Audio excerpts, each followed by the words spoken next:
ये वो गैंगस्टर है जो जेल में बंद होकर भी अपनी बादशाहत चला रहा है। नॉर्थ इंडिया का वो खौफनाक चेहरा जिसने मौत को अपना खेल बना लिया है। एक समय पर लॉरेंस बिश्नोई एक साधारण छात्र था, कानून की पढ़ाई कर रहा था, लेकिन आज उसका नाम पूरे देश में जुर्म की दुनिया में सबसे बड़े नामों में शुमार है। उसकी जिंदगी का सफर कैसे एक पढ़े लिखे लड़के से लेकर एक खतरनाक गैंगस्टर बनने तक पहुंचा, ये जानकर आपको यकीन नहीं होगा। जेल की सलाखों के पीछे होने के बावजूद वो महंगे कपड़े पहनता है, लाखों के जूते और करोड़ों का खर्चा जारी है।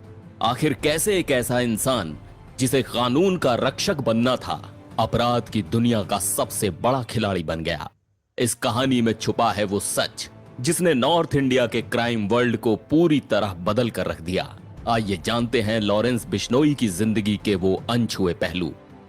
लॉरेंस बिश्नोई का असली नाम बाल करण बराड़ था, लेकिन स्कूल के दिनों में उसकी आंटी ने उसे लॉरेंस नाम दिया क्योंकि उन्हें यह नाम ज्यादा स्टाइलिश लगा।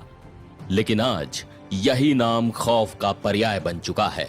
बिश्नोई गैंग का नेटवर्क कैसे फैला और कैसे ये गैंग नॉर्थ इंडिया में खौफ का दूसरा नाम बन गया, ये कहानी जितनी दिलचस्प है उतनी ही डरावनी भी।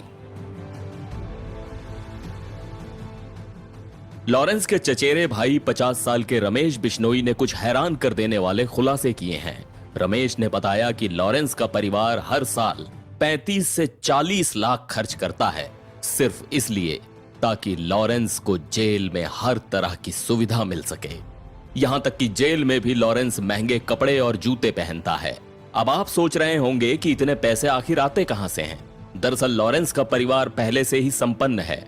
उसके पिता हरियाणा पुलिस में कांस्टेबल थे और गांव में उनकी 110 एकड़ जमीन है।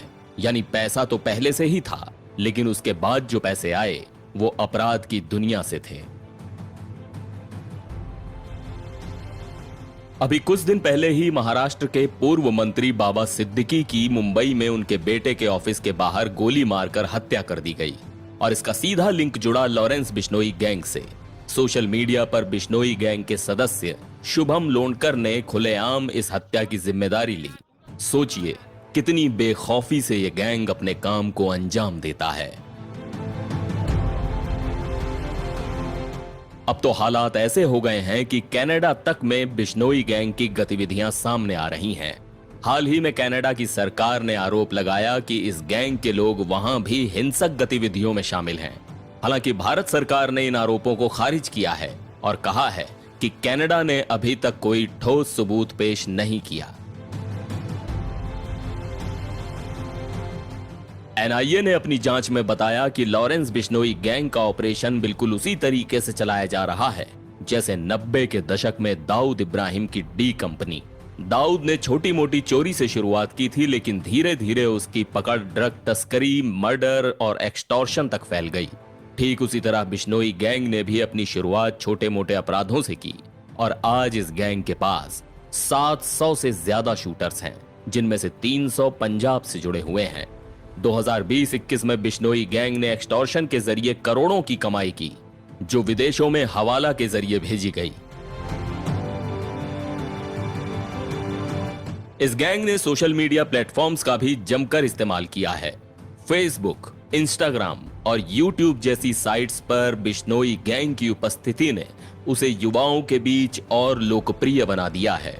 तो लॉरेंस बिश्नोई की यह कहानी हमें बताती है कि किस तरह एक साधारण लड़का अपराध की दुनिया में किंग बन गया, शो में भी फैल चुका है और इस गैंग